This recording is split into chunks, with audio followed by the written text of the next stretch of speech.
వాక్యలకు మాట ఉందండి, ఒకరినొకరు పురికొల్పుకోవాలంట. We're here to encourage one another.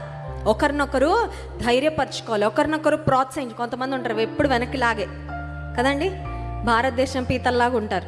ఎవరైనా పైకి వెళ్తుంటే ఎలా వెనక్కి లాగాలి, ఎవరైనా ఆనందంగా ఉంటే వాళ్ళ మొహంలో ఏడుపు చూసే వరకు వాళ్ళకి నెమ్మది ఉండదు. But we are here to encourage one another in Christ. క్రీస్తు ప్రభులో భార్య భర్తను, భర్త భార్యను, తల్లిదండ్రులు బిడ్డలను, బిడ్డలు తల్లిదండ్రులను, తోటి సహోదరులను, తోటి సహోదరులను, మన చుట్టూ ఉన్న వారిని దేవుని కొరకు ప్రోత్సహించి షైన్ ఫర్ జీసస్. ఒకసారి మీ ప్రక్కన వారి వైపు తిరిగి చెప్పండి, షైన్ ఫర్ జీసస్ అని చెప్పండి.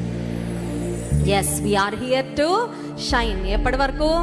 బ్రతికినంత వరకు దేవుని కొరకు. మాడిపోయిన బల్బుల్లా ఉండడానికి వీల్లేదండి. ప్రపంచంలో చీకటే, రోజు రోజుకి చీకటి ఎక్కువైపోతూ ఉంది, చీకటి కార్యాలు ఎక్కువైపోతున్నాయి, చీకటి శక్తుల ప్రాబల్యం పెరుగుతూ ఉంది. మనందరి మీద గ్రేట్ రెస్పాన్సిబిలిటీ ఉంది, మనందరి మీద అధికమైన బాధ్యత దేవుడు పెట్టాడు. ఏంటంటే ఈ చీకటి ప్రపంచంలో ప్రభు కొరకు వెలగాలి, ప్రభు కొరకు ప్రకాశించాలి.